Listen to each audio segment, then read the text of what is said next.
The whole purpose of this webinar is to help you as distance students to understand the research process using materials available through LPC and a few other avenues.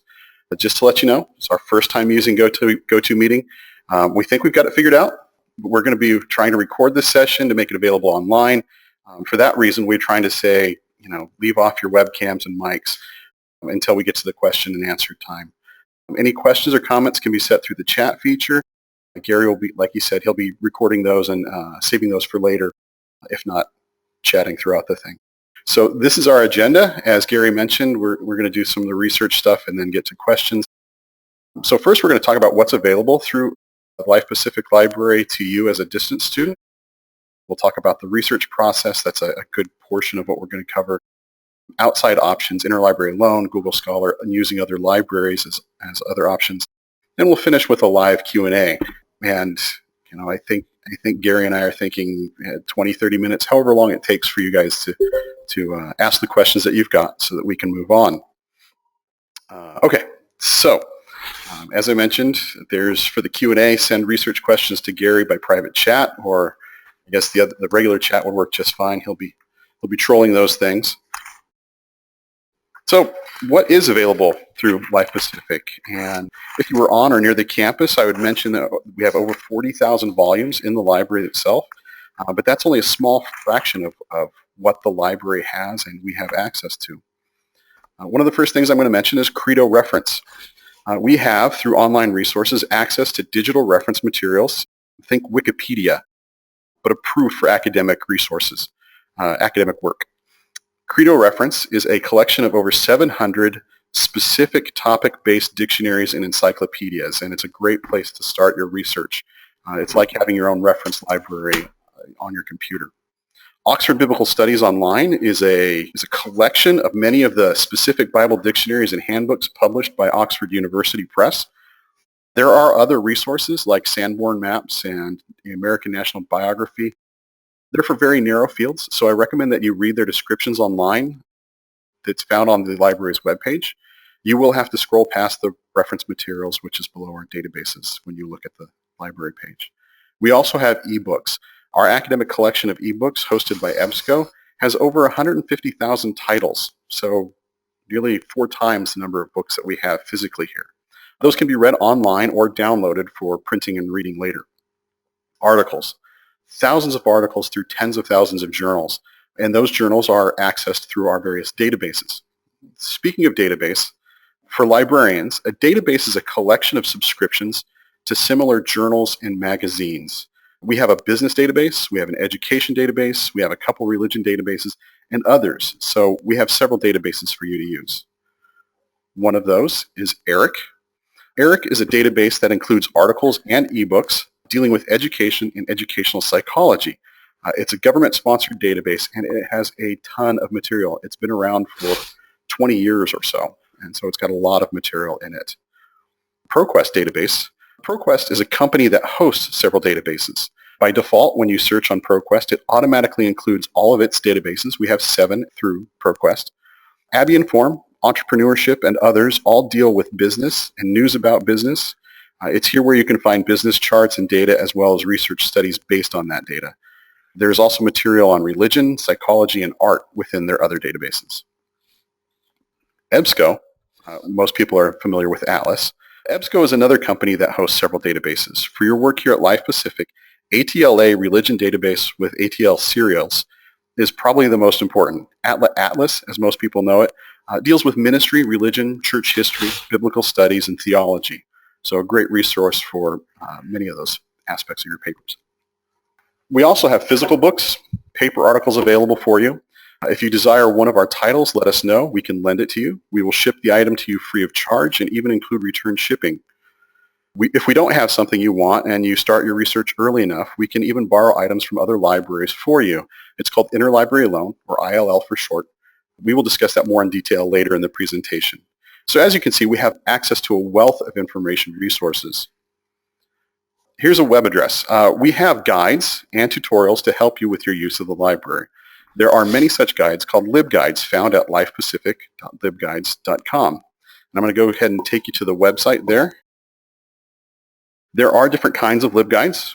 There are course-specific guides. I'm going to go ahead and click on this. It says Course Guides.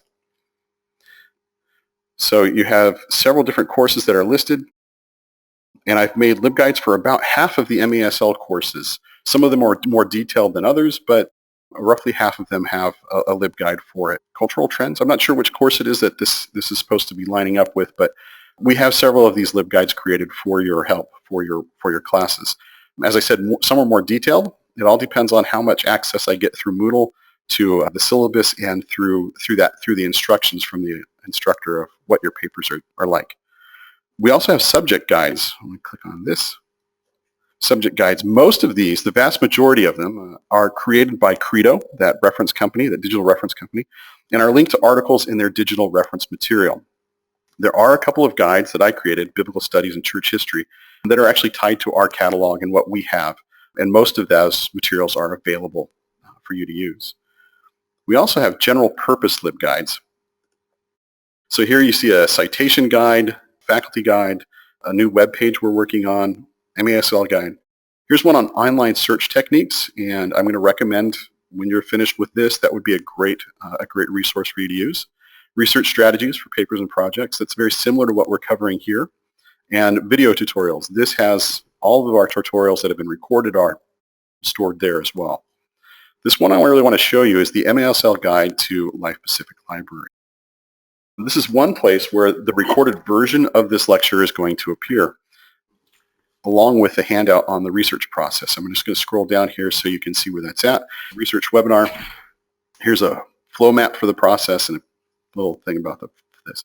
This right here, if we were to click on this, this actually shows you where I'm going and would be a good idea to either save this or download this, print this. Might take a second here. But in a few minutes, we're going to start here with number one, introducing a topic. We'll talk about digging deeper and so forth. So this entire chart is what we're going to be covering today. Back to the LibGuide itself. Many students forget how to log into the library and use our resources, and this takes you to a video that will show you how that entire process. Again, here on this website, this LibGuide, we have contact information. Most of you went to the orientation, I guess, a year ago, but here's kind of a video version of the orientation. Here's an intro to WorldCat, navigating the WorldCat local, how to access and download ebooks, and again, 2 more videos dealing with the library orientation. So a great place to go and refresh how to use most of our materials. This is our borrowing policies for you as a student and what it all works out to be. Here's interlibrary loan, borrowing from other colleges. And so you have several different things going on there in this LibGuide, which would help you with your orientation to Life Pacific. So now we move on to this idea of the research process. I tend to think of it as a 3-step process. The first step is gaining an introductory level of knowledge about the topic. Here you take a broad approach and use mostly reference materials. For non-academic research, you probably use Wikipedia. The idea of using general reference materials is so that you learn basic introductory ideas. The other 2 steps are going deeper, using monographs, books, followed by being complete and current, which is using journal articles. So in this first step, using general reference, you're trying to learn key terms or technical terms. General reference, by the way, is a term to mean dictionaries, encyclopedias, and such that have entries dealing with topics and ideas. I'll give a little demonstration using Credo Digital Reference, that online reference. Click on our library page, and again, underneath our catalog, underneath that, database is available. And then here under References, Credo Reference. Click on that, and that brings up their web page eventually. All right, so this is basically a search box. If you're familiar with Google, you're really familiar with how to do this. I am actually going to go and click on Find Topic Pages. So if you want proper vocabulary for a topic, knowing the proper terminology will help when you begin deeper research. You're trying to learn about the breadth and depth of a topic. You want to become familiar with theorists or authors, as well as dates and theory names. So here I have the various subjects that Credo is going to try and cover. I'm going to scroll down here just for fun down to religion and theology. I'm going to click on religion. Anabaptists. So I'm going to click on Anabaptists. So I click on this and it opens up basically an encyclopedia article. So here it has from the Encyclopedia of Christian Civilization, an article, even has more depth to it as I can scroll through it. If you're interested in things like mind maps, you can click on this, and this would create a graphic organization of these different subjects and different topics. But if I were looking at this, I would start reading about the Anabaptist, and I would see, just here on this first line, the term rebaptizers. Okay, that might be one of those key terms I'd want to write down that I might want to use later. As I continue reading through, okay, spiritualists, I see a person's name, Sebastian Franca. So those are ideas and people and ideas that I want to write down so that I can keep track of those keywords so that I can use those later for my research. So in this step, it's not uncommon to learn of tangent ideas or even switch topics to something more focused, such as an author, Sebastian Franca. One of the great advantages of doing all this online is that many of our resources have citation generation. So if I scroll down to the bottom of this article, you'll see it has a link to the APA. I could cite by Chicago, Harvard, MLA. Now, I'm going to keep it on APA because every course in the MASL program is geared towards the APA citation. In fact, I was reminded by Remy Lowenson, sure to emphasize that they have to focus on the APA. Whenever you use materials for your paper, here is something that you can use. Is you can just copy and paste this into your reference page, and that's what you need to do. Word of caution about citation generation. It doesn't matter what citation generation software or app you use.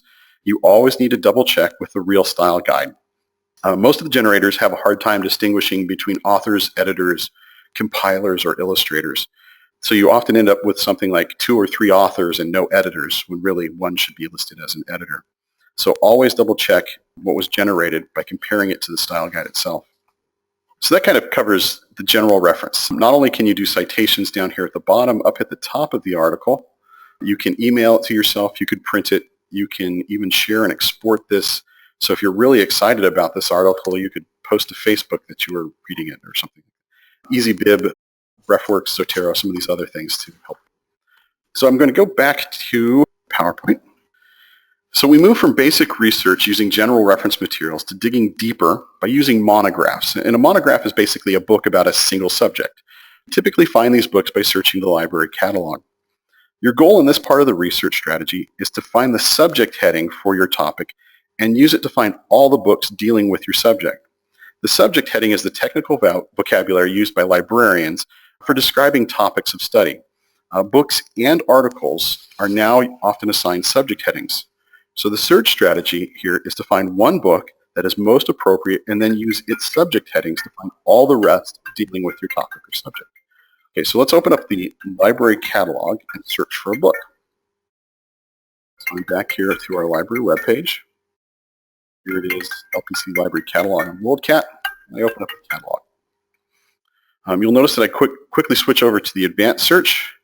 With the advanced search page, I have far more control over what I'm searching for, and that usually means more accuracy. And that's a great thing to have when doing research.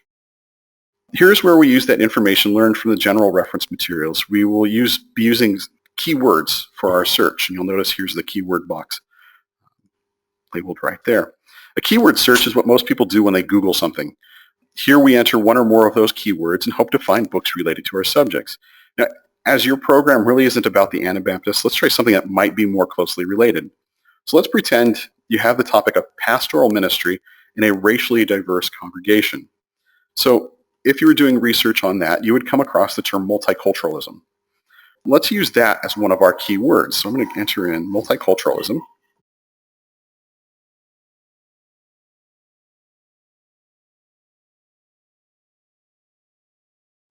And I also want to enter in pastoral ministry.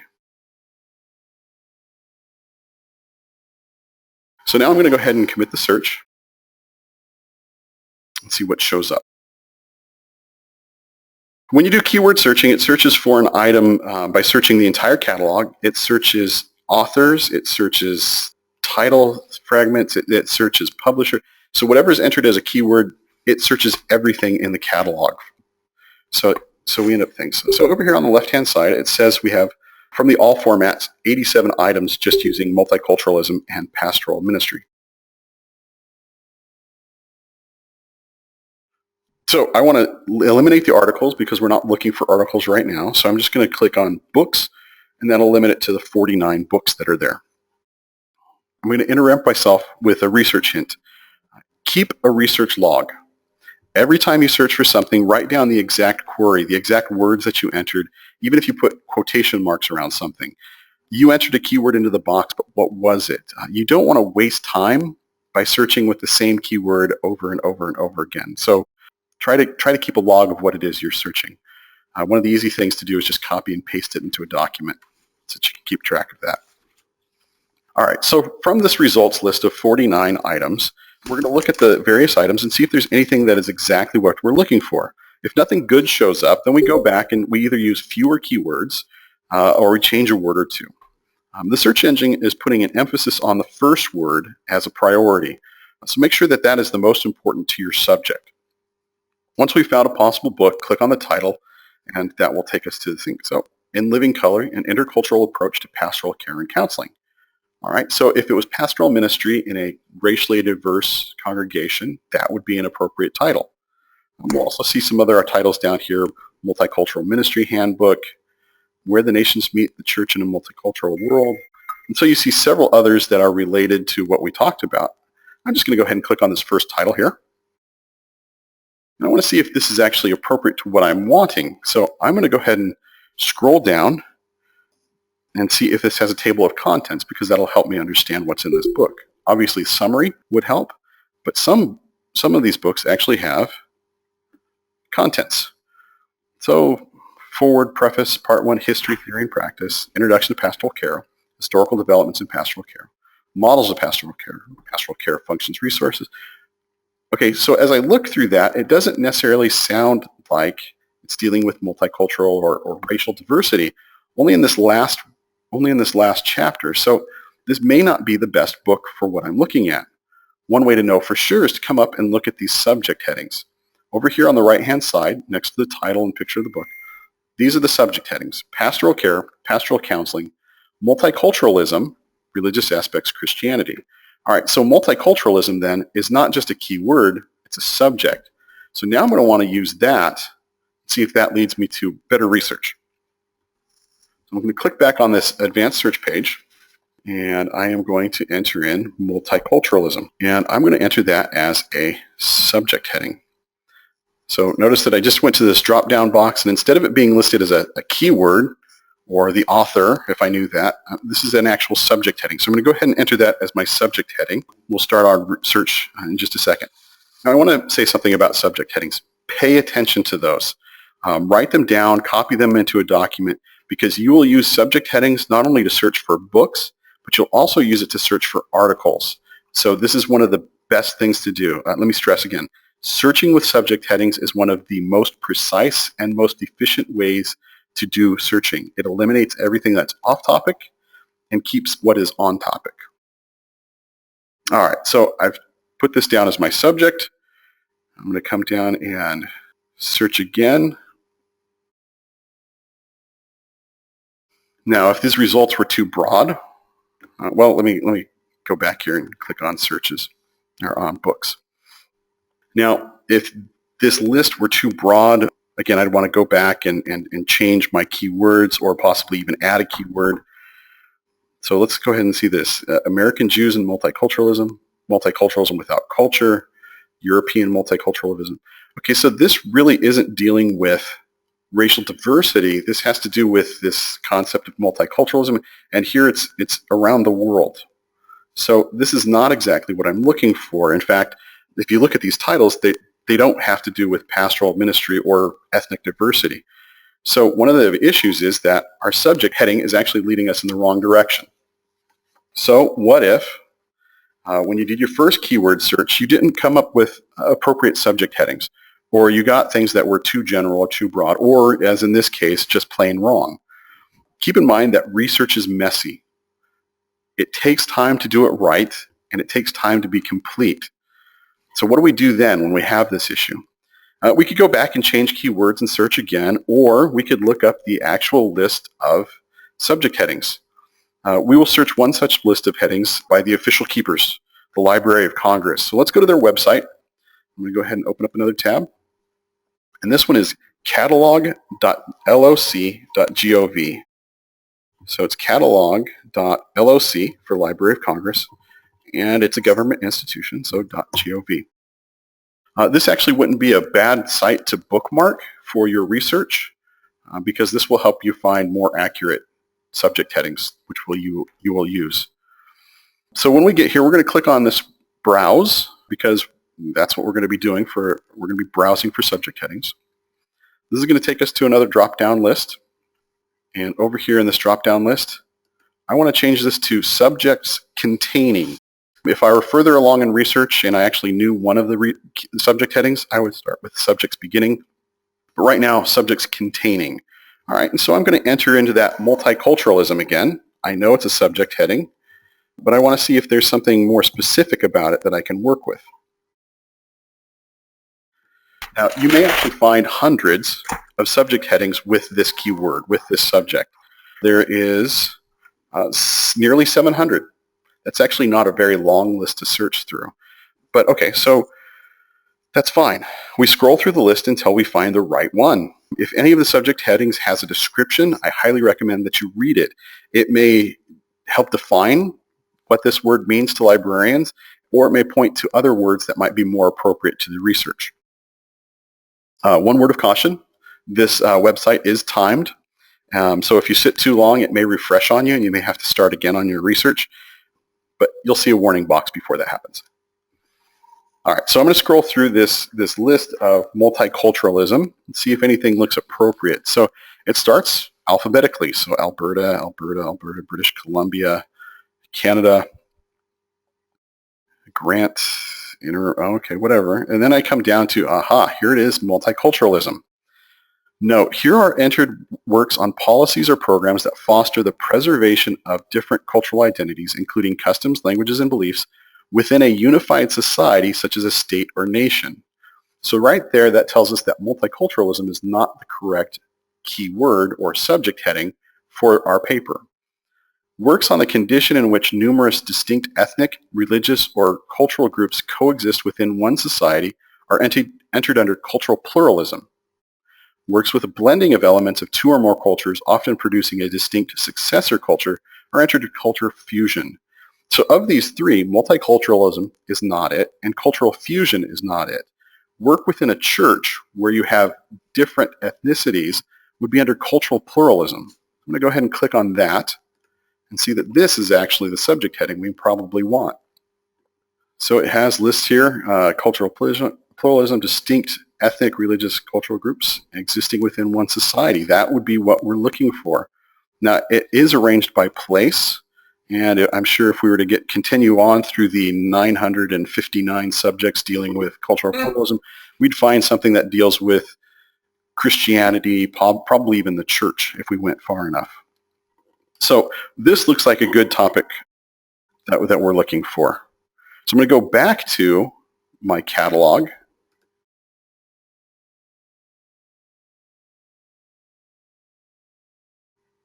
Scroll down, and I'm going to enter cultural pluralism.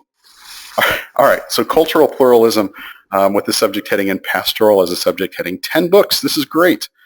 Okay, so let's look at what we've got. And so let's look at this list. Entering a new theological space, blurred encounters of faith, politics, and community. Maybe not. Theological reflection for human flourishing, pastoral practice in public theology. That sounds appropriate. Pastoral paradigms, Christian ministry in a pluralistic culture. Ministry and spiritual cultural diversity of healthcare. Interesting, but it deals with chaplaincy. Intercultural pastoral theology, interfaith spiritual care, understanding of practices. Yes, that would be a pluralistic within the church. My Spanish isn't that great. My Polish is non-existent. Okay, multicultural ministry in a local church and examination. This looks like this would be in a perfect book. So finding the right subject headings really helps you find what would be completely appropriate for this. All right, so let's go ahead and click on this, multicultural ministry in local church.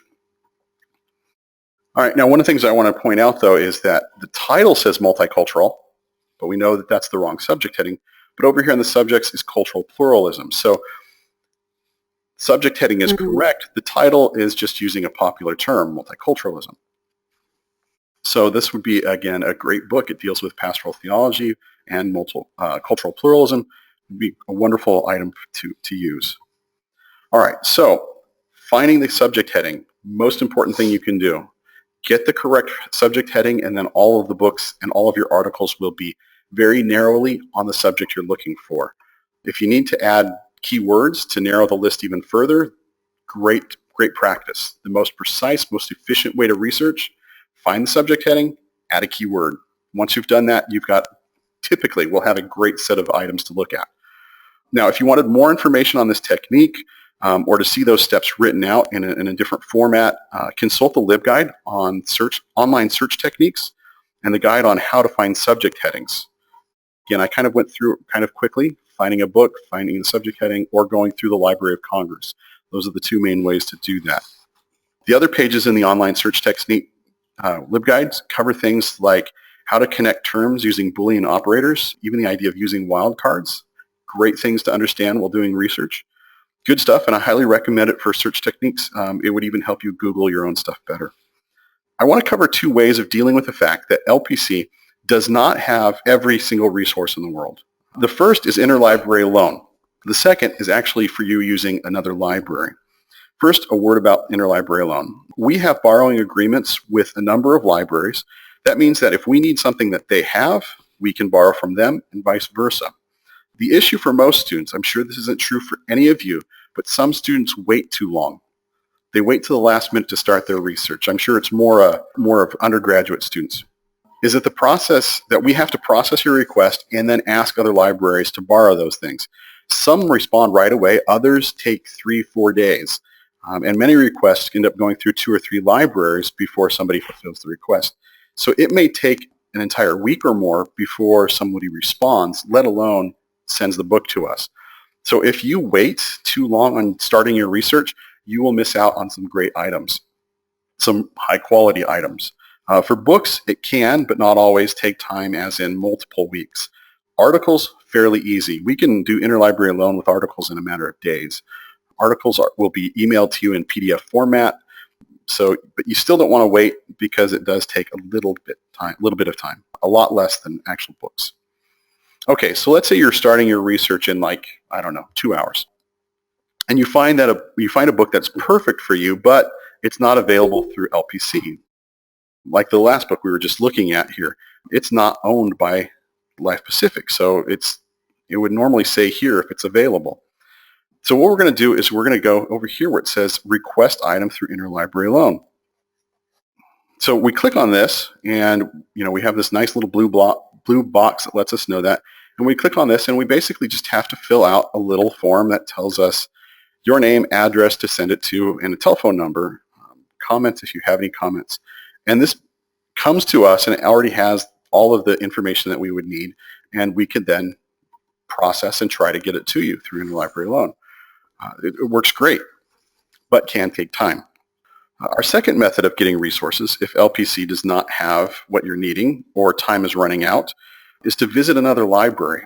Remember, we don't have borrowing agreements with all libraries, so you won't be able to check out books from many libraries, but you usually can use the book in the library itself. Most libraries are very open to that. So back to this book that isn't at LPC. So how do we know where to go? So here it says the request for interlibrary loan. Just on the other side of this, find it in libraries globally. Here we're going to click on this little plus sign to expand worldwide libraries that own this. When I open this, you'll notice that it has a zip code here. This is the zip code for Sam Demas. And the catalog basically bases that upon your IP address, wherever it is you're located. And then it will list all the libraries that own it and basically how many miles away it is from your. So if this book were owned someplace closer, we would see closer distances. So if you want and you're traveling, you can change the zip code and you could find other locations that might hold this. If I wanted to, I could click on this specific library and it would usually give me their catalog and it would then give me their call number for this particular book. Unfortunately, what we're looking at is a dissertation, so it's only held at the one school where it was published, so it's a thesis or dissertation up here. So if I really wanted this, I could ask for it. Not likely going to get it though. But if I live near Decatur, Georgia, I might want to visit. Let me try another book that might be more closer or more available than just that one. We own that title. Here we go. We'll do this Pastoral Paradigms, Pluralistic Culture. Okay, again, I could request through Interlibrary Loan. I can click on this. It says 82 libraries own this book, so it's a fairly popular title, and it gives me the list of libraries that are close by, 6 miles, 19 miles, 213 miles, 306. I think I'd try one of these first two. Now, if I click on this, like I said, it should take me to their catalog and present their call number. So if I visited this library at Claremont School of Theology, I could walk in, and right here is the call number. So I could walk into their library, ask one of the librarians where this location is in the library, and then I'd be able to borrow that within the library itself. Wouldn't be able to check it out, but I'd be able to go and use that within their library. It's a great way of getting access to these books. Okay, so that's books, being complete and current. Here we're going to talk about journal articles. So now we turn our attention to the third and final step in the research process, articles themselves. Here's where we talk about being complete and current. Articles are shorter than monographs and usually take less time to write. That means that the turnaround from start of research to the point of publication is far less. Articles, therefore, tend to be far more current. Your professor doesn't want you to just use anything in your research. They want you to use the best materials available. To ensure some level of quality of research, your instructors will usually demand that your research comes from an academic, a scholarly, a peer-reviewed, they might even say refereed journal. And those terms basically mean the same thing. So here I'm going to show you the peer review process. It goes something like this. Number one, an author submits their work to an editor, to a journal for review. They're wanting to be published. Number two, the editor then reads the article, either rejects outright or thinks that it might be worthwhile. And so they're going to send it to usually two peers who are experts in the topic of the article. And they expect it to be reviewed. So it goes over to the peers. The peers either reject it or they accept it, or they might even return it for edits by the author with suggestions and that sort of thing. What they're looking for is they're looking for currency, relevancy, uniqueness, and so forth. They want the article to be a contribution to the field and not just a rehashing of old theories. So if both reviewers like it, it goes back to the editor and it may be published. The reviewers and the editor may make suggestions for revisions to the article in order that it be published. Rarely the article is accepted as is and is published only after the first review. This process is called peer review and is usually done without the author knowing the reviewers or the reviewers knowing the author, sometimes called double blind. The entire process tends to elevate the quality of the work. It is scrutinized and is required to be of high quality. That is why your instructors require peer review materials. So how do you ensure that your articles are peer reviewed? Simple. Just click on the right box and the search engine will do the work for you. Let me show you what I mean. So again, here's our catalog. We've been playing with that for a while. Now I'm going to go down to these databases. I'm going to click on EBSCO. Now for those of you who are off campus, you will probably have to log in with your proxy information, your ID and password. Click on this EBSCO host web, and this will then take me to the search engine itself. All right, so let's go ahead and enter in cultural. But you'll notice that it's starting to give me suggestions. All of those suggestions are subject headings. So if you started typing one in and you saw something that looked even more appropriate, multicultural pluralism in America, feel free to go ahead and click it, and that will make that a subject. Now, as it is right now, it's searching everything like it's a keyword. I'm going to go ahead and cut this down to subject terms. I'm going to go ahead and add pastoral again. I'm just going to leave that as pastoral so that it kind of searches for most of those. Again, subject, and I'm going to go ahead and click on search. Right away, I get 63 items, 63 articles dealing with cultural pluralism and pastoral care, pastoral theology, and so forth. Most of these databases have a simple checkbox that reads peer review only or scholarly journals only. And if you look down here on the left-hand side, scholarly peer-reviewed journals, and even further down here, academic journals. I'm going to click both. although basically in some cases there's some overlap, in other cases they're basically the same exact thing. So I'm going to go ahead and click those. And notice that we went from 63 articles down to 31. As a researcher, 31 real easy to handle. It's far better than trying to search for 3,000. So this is one of the great things about knowing what you're doing with subject headings. Far fewer things that you have to deal with, especially when they're right on topic.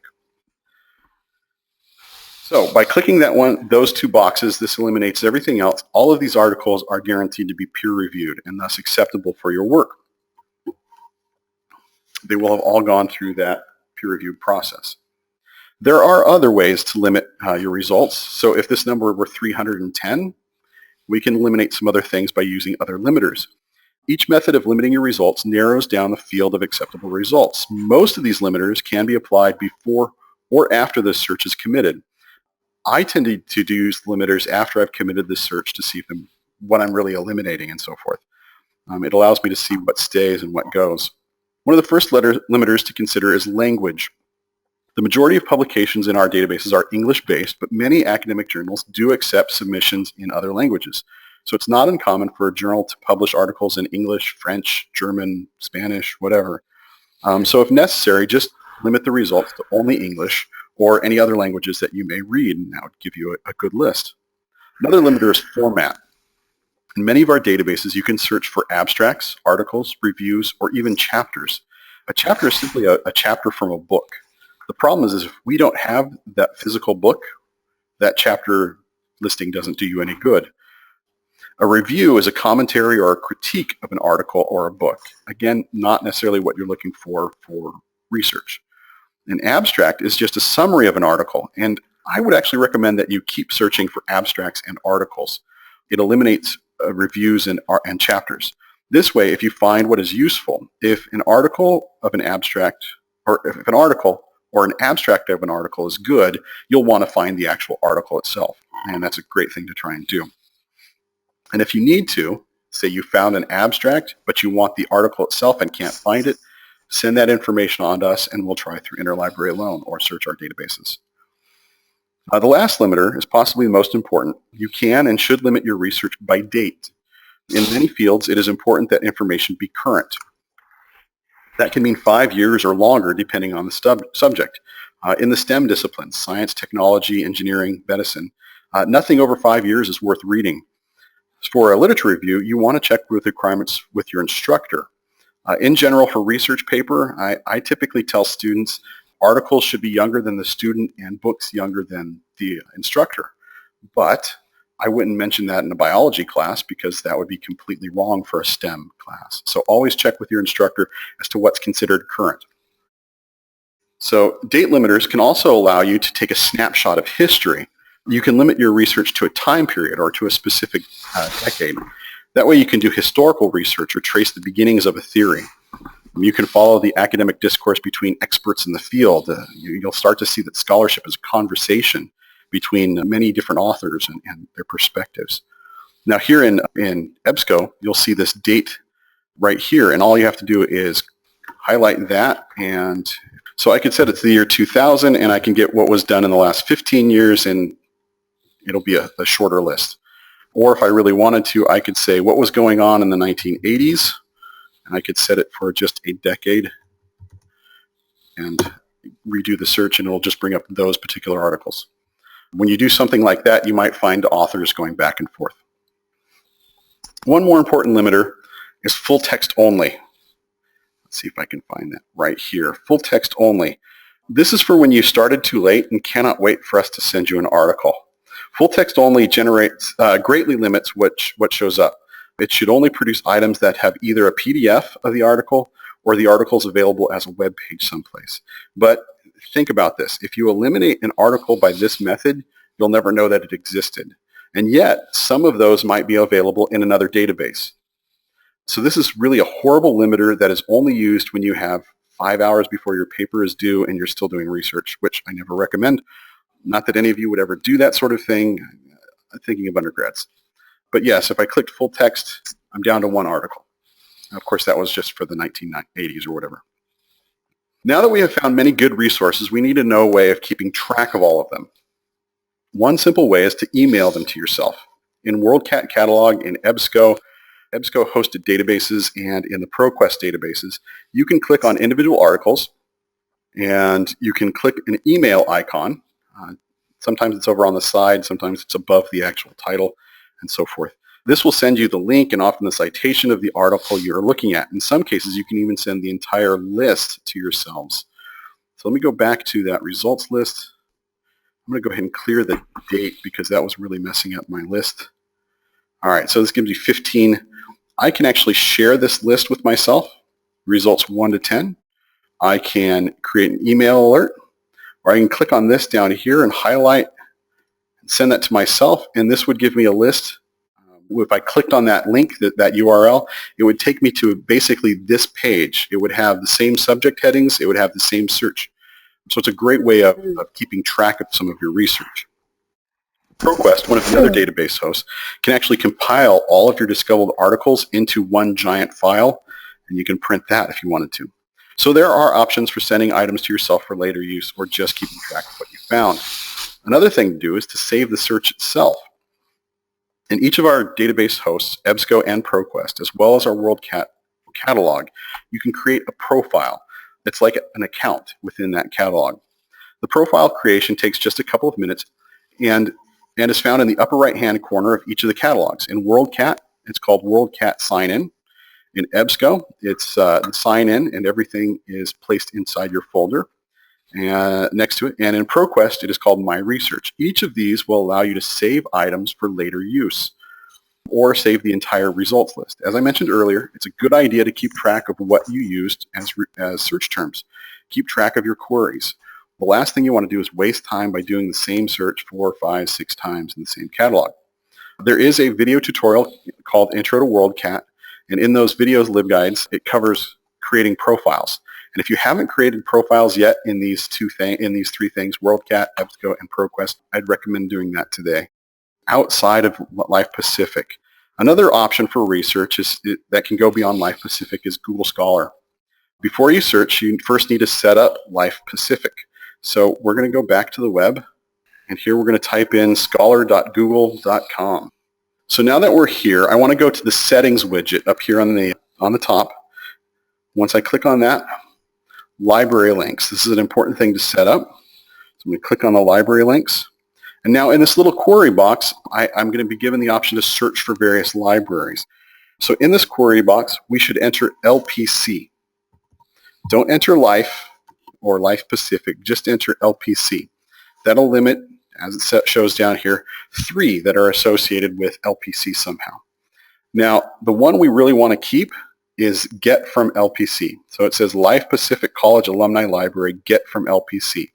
These other 2 are links to our old catalog, which is dead. So we don't want to do that. We just want to click on Get from LPC. We're going to go ahead and save that one link.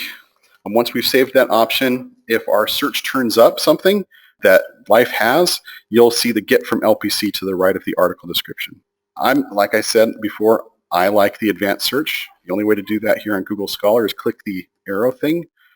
So I'm going to type in, again, our cultural pluralism, pastoral again.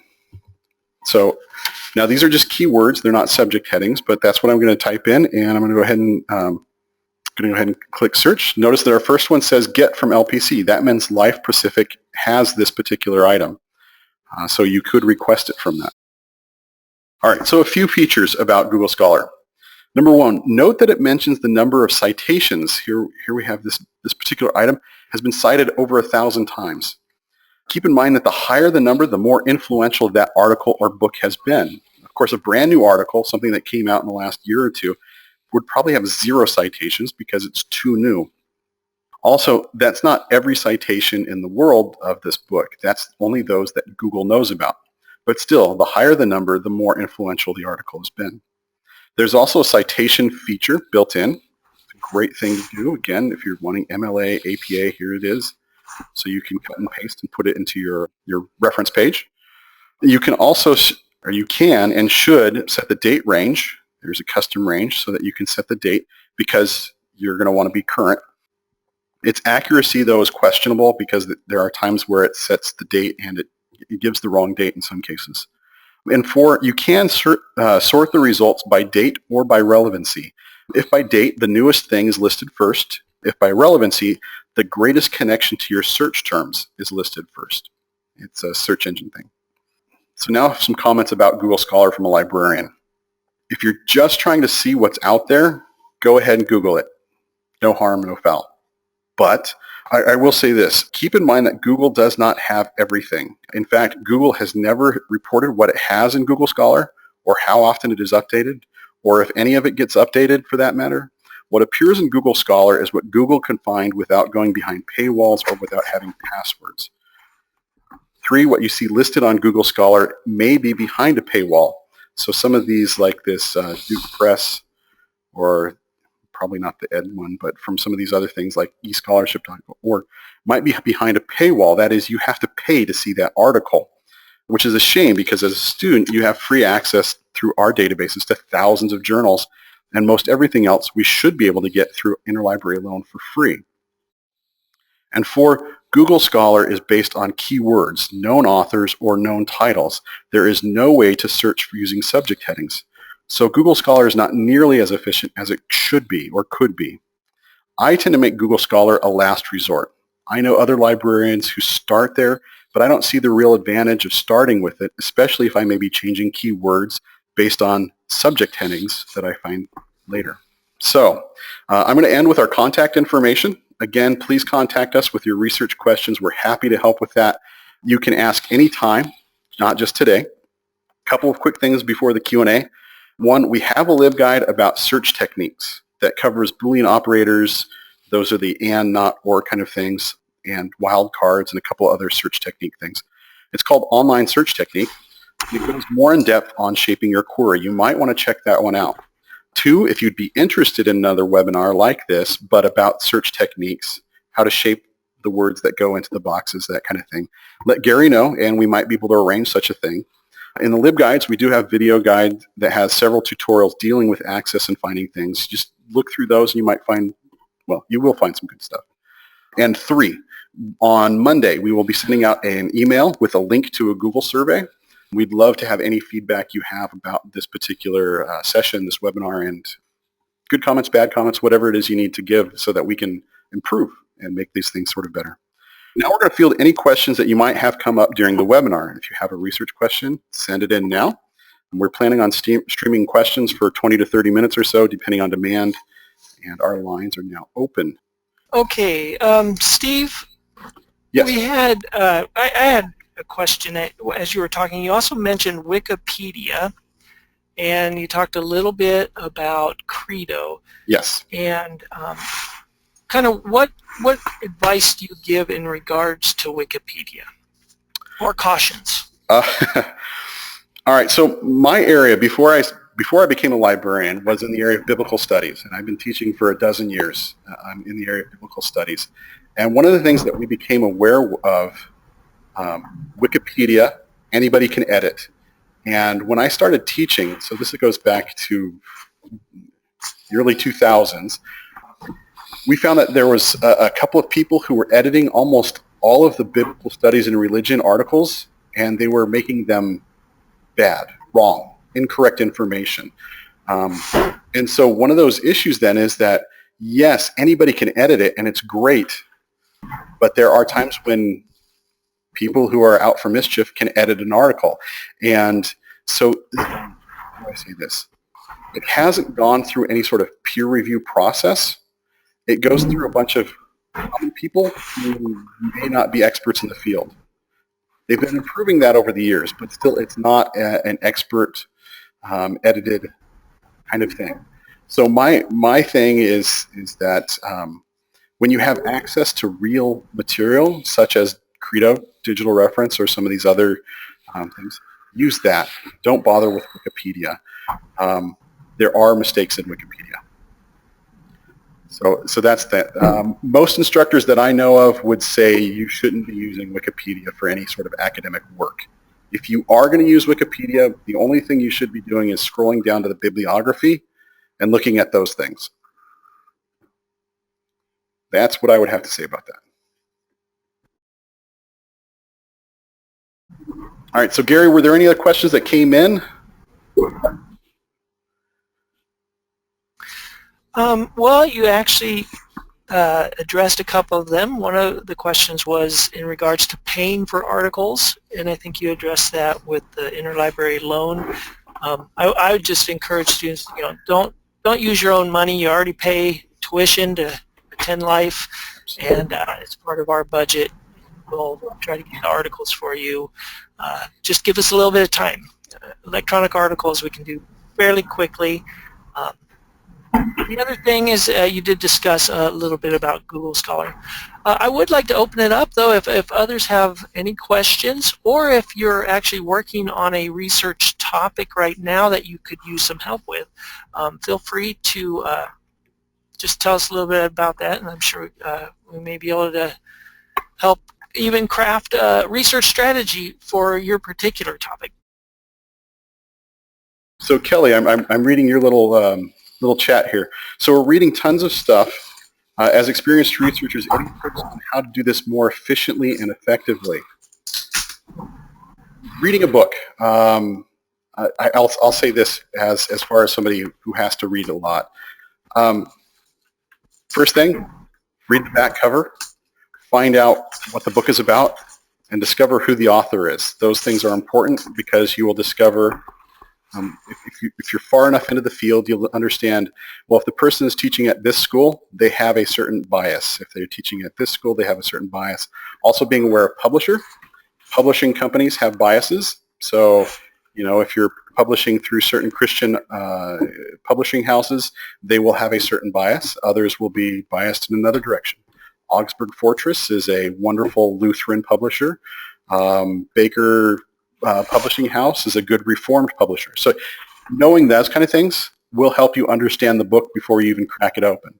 Next thing I would recommend is read the table of contents, and you will find the flow of the argument. And in some cases, you might find, okay, nobody's really listening. So you'll find that there are probably chapters you might be able to skip or skim. And reading the table of contents is actually one of the best things you can do. Footnotes, another thing to look at, because you'll find other access to other articles and that sort of thing. Does that work? The next one that popped up was Evelyn.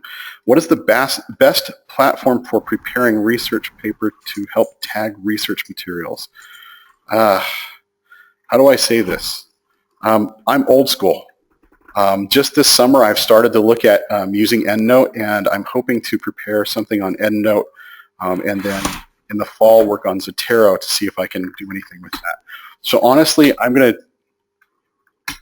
I don't have a whole lot of work with this. Gary, you've done EndNote or Zotero. Which one have you played with?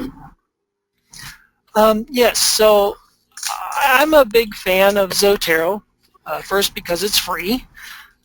Second, because it allows you to grasp some of the bibliographic data from the web. So for websites, or if you're even in EBSCO or ProQuest, it will download the article information, its bibliographic information. And it also gives you the option to tag. So let's say you downloaded the bibliographic information for a particular article. And Zotero also allows you to then attach the digital article itself, the PDF, to that note. It also has a tagging feature, so you can add your own tags, but at the same time, it's sucked in as much of that information, like the subject headings, from the website. It's not always perfect, it's not always complete, but I'm a big fan of Zotero. That's just because I use that in my graduate work. And just along the previous question about how to read books, I would also suggest for the articles that as you're doing your research, that you really take advantage of the abstracts.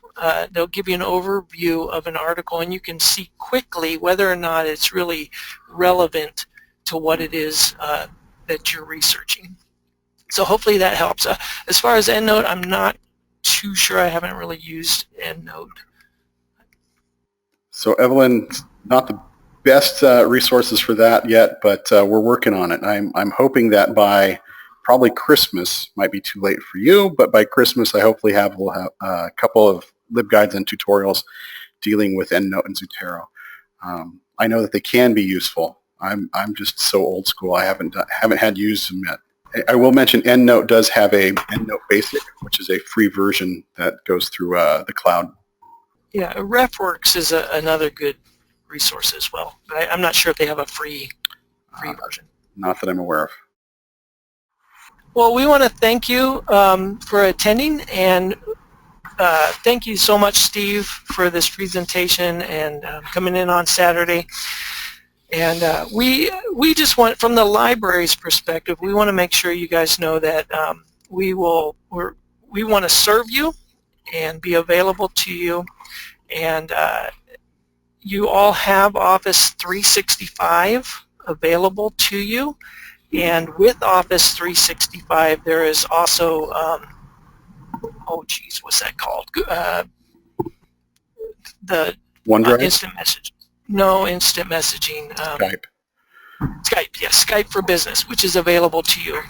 And you are free to Skype us at any time if you want a face-to-face, or send an email to set up a time for a reference interview, and Steve would be, or myself, but Steve predominantly, to spend an hour with you just working through your research questions on a one-to-one basis and helping you develop a strategy and find the appropriate materials. So if there's no further questions, we would go ahead and call this quits, and then like I said, it will be recorded, and we thank you for attending.